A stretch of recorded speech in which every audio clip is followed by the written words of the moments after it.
I can tell you exactly where the fear began, because it wasn't in the dead of night or a sudden ambush. It started in the dead of day, under the harsh sun, with a sound that shouldn't have existed. I was checking on some remote trail cameras. My dad had set up deep in the Blackwoods, a forest so old and thick with pine that it felt like the trees had secrets they were holding against their bark. The job was simple. Hike out, swap out the SD cards, and hike back.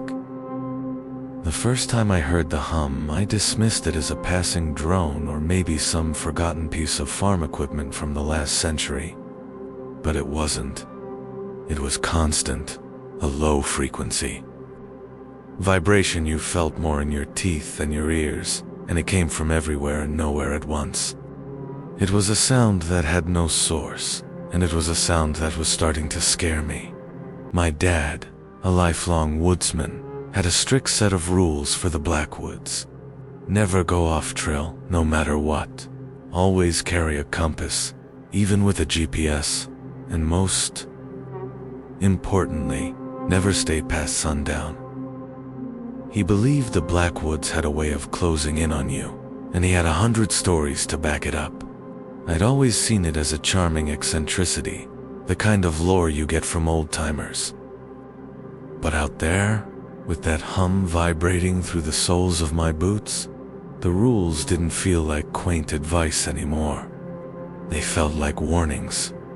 The trail I was on was one he'd blazed himself years ago, and it was a good one, winding around.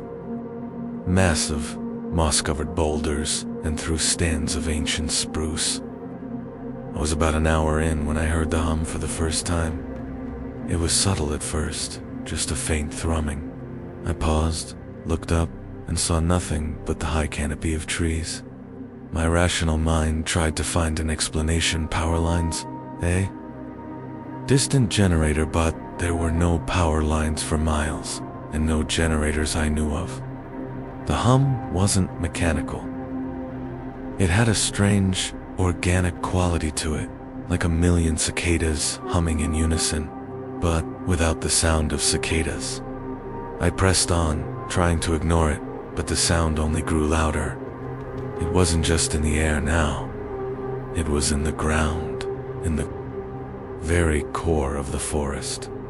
The birds had gone silent, not just quiet silent. Not a chirp, not a flutter of wings, not a rustle. The forest was dead quiet, except for that unholy hum. A new feeling started to creep in, a sense of being observed. I glanced over my shoulder, and then I saw it, just for a second. A flash of movement in the trees to my right. It wasn't an animal. It was too quick, too fluid, and it was moving in a way that wasn't natural. My heart rate picked up, and I told myself it was just a deer, or maybe a coyote, but I knew it wasn't. I picked up my pace, a knot of dread tightening in my stomach. The trail began to feel less like a path and more like a tunnel, and I felt as if the hum was trying to push me off it, to draw me deeper into the woods. The air grew colder, and the light seemed to dim, even though the sun was still high in the sky. The real terror began when I finally reached the third camera site, deep in a ravine my dad called the Maw. The hum was deafening here, a physical pressure against my eardrums. I knelt to retrieve the SD card from the camera, my hands shaking. As I did, I saw something that made me freeze. Etched into the base of a nearby tree, the bark was stripped away in a perfect spiral pattern, as if something had meticulously unwound it. It was too precise to be an animal. As I looked closer, I saw another one on a boulder, and another on a different tree. They were all around me, a silent, swirling sign I couldn't understand. A wave of nausea washed over me. I stood up, my senses on high alert, and that's when I saw it, standing at the edge of the ravine. It was tall, unnaturally thin, and almost black, but it wasn't a shadow. It was a void. It had no features, no discernible limbs, just a silhouette that absorbed the light around it, and it was humming. The sound wasn't in the air, it was coming. From it, the spiral patterns on the trees, the hum in the air, it was all connected to this thing. It took a single, impossibly long step forward, and I knew with a bone-deep certainty that if I didn't move, I would be next. I ran, scrambling up the side of the ravine, not caring about the trail, just running, running, running, the hum chasing me like a physical presence. I didn't stop until I burst out of the tree line and stumbled into a sunlit meadow, gasping for air. The hum was gone. The silence was louder than any sound. I never looked back. I threw away the SD cards, never told my dad what I saw, and I haven't set foot in the Blackwoods since. But sometimes, late at night, when the house is still, I hear it, that low, pervasive hum. And I know it's not a memory, it's a reminder. It's waiting for me, out there in the woods, just a little closer than it was before.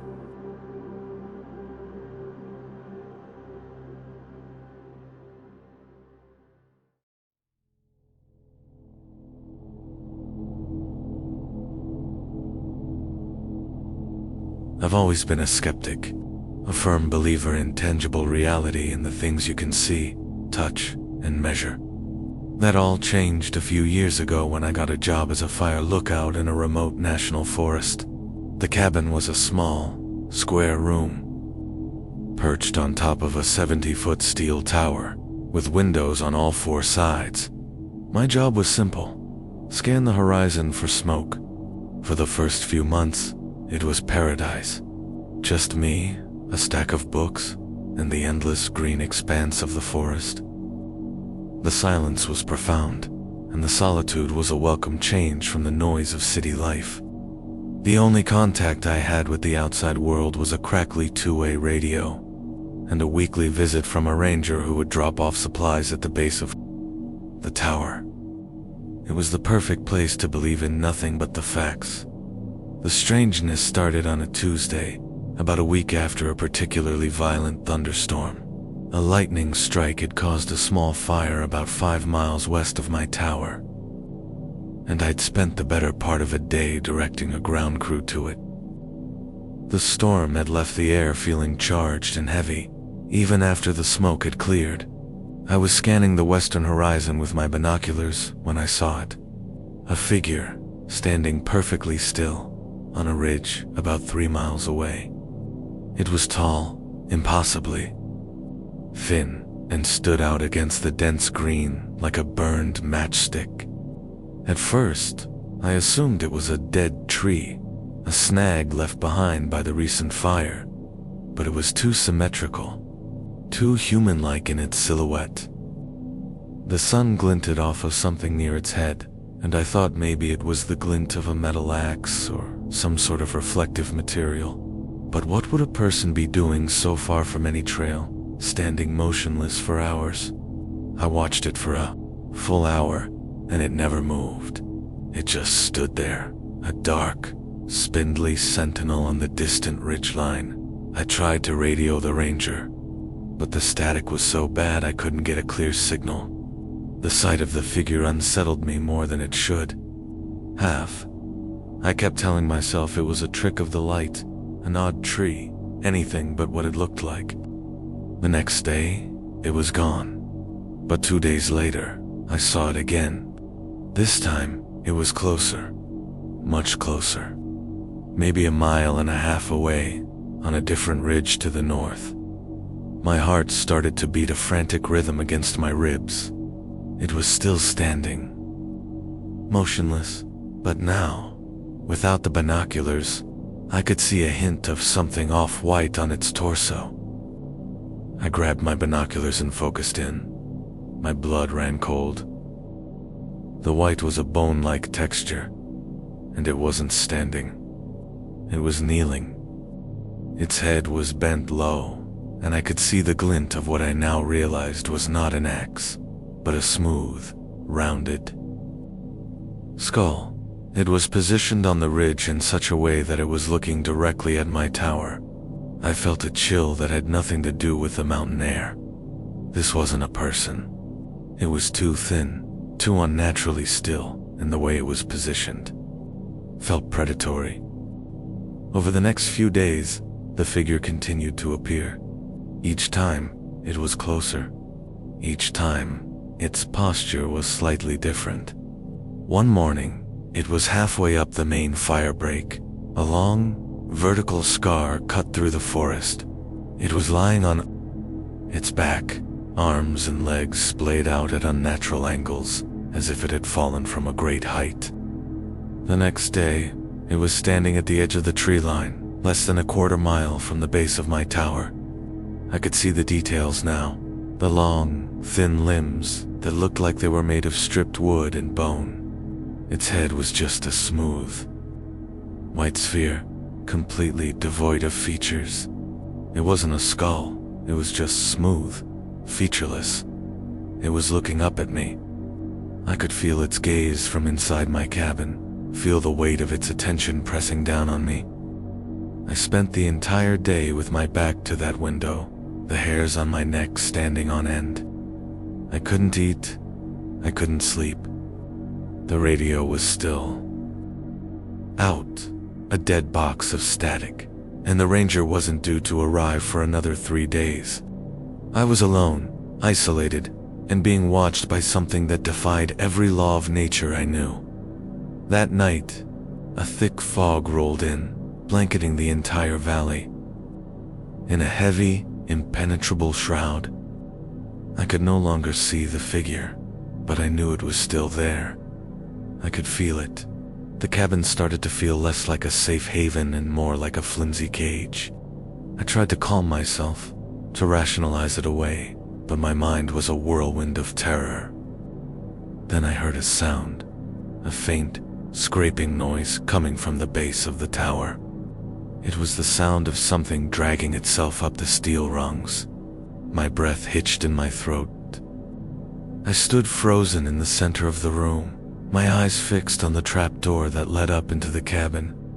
The scraping grew louder, more distinct.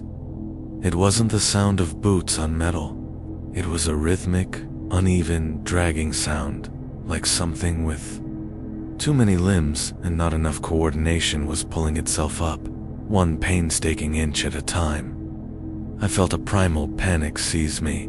I backed away from the trapdoor, grabbing the heavy bolt on the inside of the door, and locked it. The scraping stopped. For a moment, there was only the sound of my own frantic breathing. Then, a new sound began. The rhythmic, insistent tapping of a smooth, hard object against the steel legs of the tower, right below the floor of the cabin. It was a methodical, patient sound. Tap, tap, tap.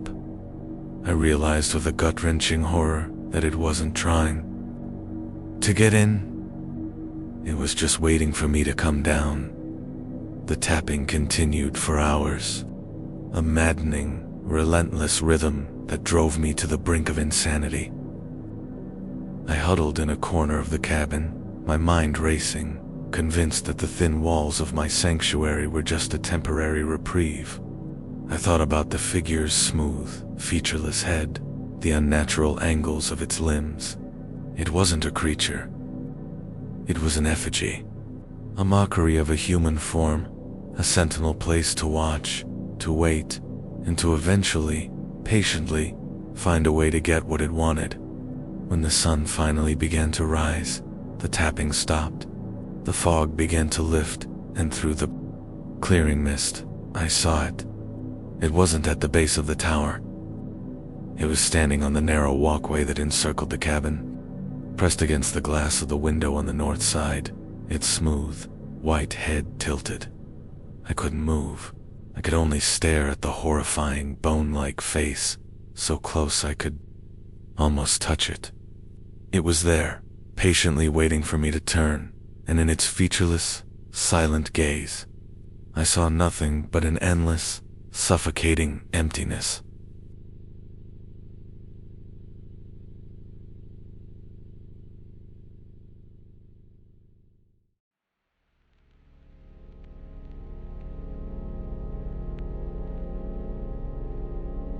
They say the forest has a memory, that every tragedy, every fear, every scream is absorbed by the trees and the soil, and they hold on to it forever. I thought it was just a poetic way to describe the quiet desolation of places like the Klickitat forest. My grandfather, an old logger, used to tell me stories about it. Not ghost stories, but stories about the feel of the place. He said you could feel the weight of its history just by standing there. A few months ago, I inherited his old hunting cabin, a small weathered shack nestled in a clearing on the edge of the forest.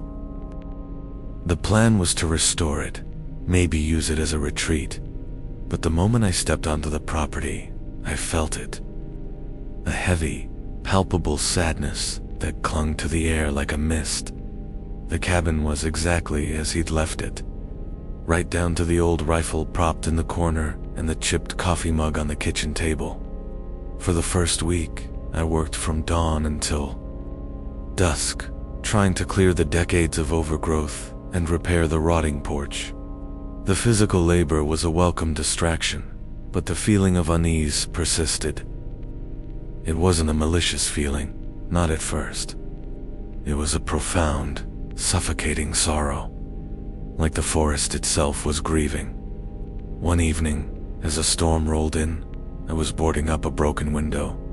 The wind howled through the trees, and the rain began to fall in sheets. That's when I saw it. A glint of pale blue fabric caught on the sharp splinter of a broken fence post near the tree line. It looked like a child's dress. My heart sank. I knew my grandfather had a story about a child who had gone missing in the forest decades ago. I'd never put much stock in his old tales, but seeing that little scrap of blue silk filled me with an immediate, ticking dread. The scrap of fabric was a catalyst. Once I noticed it, I started seeing other things. A small, muddy boot print perfectly preserved in the mud near the back door. A tiny, porcelain doll's head lying partially buried beneath a bush, its painted eyes wide and staring at the sky. Each discovery was like a whisper from the past, a quiet, insistent reminder of the tragedy my grandfather had spoken of. I started to have trouble sleeping. The silence of the forest at night was no longer peaceful, it was a weight. I would lie awake, listening to the drip of water from the eaves, convinced I could hear a soft, muffled sobbing just beyond the tree line. I told myself it was the wind, the creaks of the old cabin, anything to avoid the horrifying truth that was slowly dawning on me. The sorrow wasn't the forest's. It belonged to something that was still there, something that was trying to tell me its story. One afternoon, I was digging a new post hole for the porch, my shovel hitting a route. I pulled at the route, and as it came loose, a small, rusted tin box was unearthed. Inside was a collection of faded, black and white photographs. They were of a family, a man, a woman, and a little girl with a bright, innocent smile, her hair tied with a blue ribbon. I recognized the setting immediately, the very clearing my grandfather's cabin now sat in.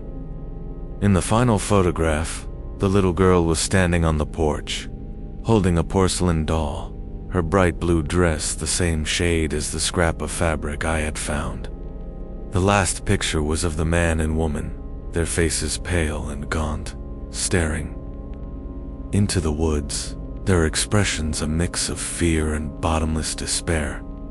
It was the family from my grandfather's story, the one who had built this cabin before him.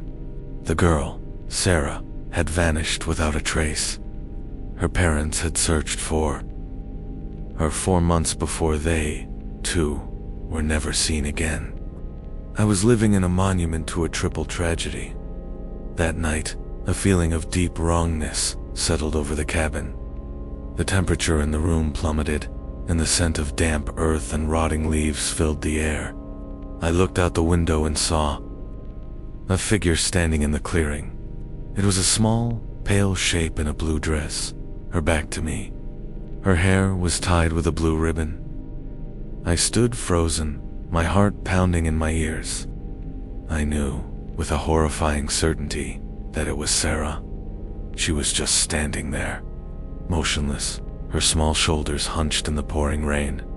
A wave of profound sadness washed over me, a feeling so intense and so consuming it felt like it wasn't my own.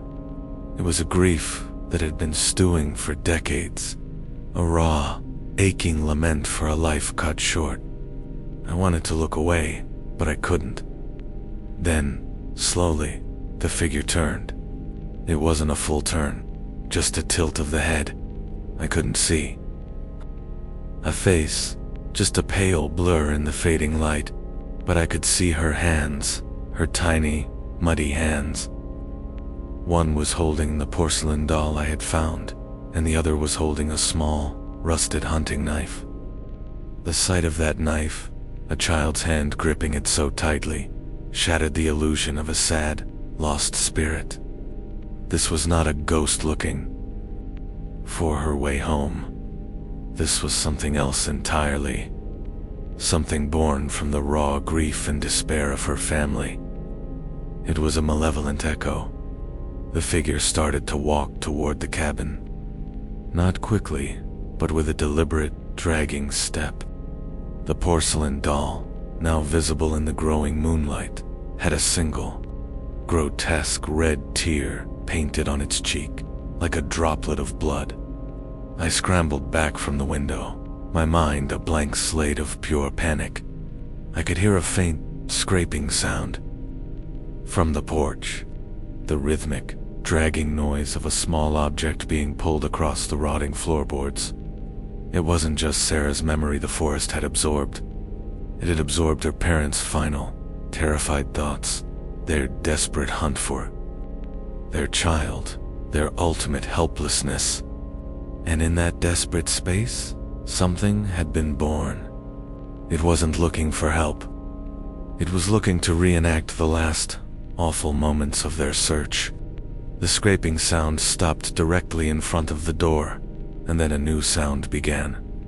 A small, gentle tap, tap, tap against the wood.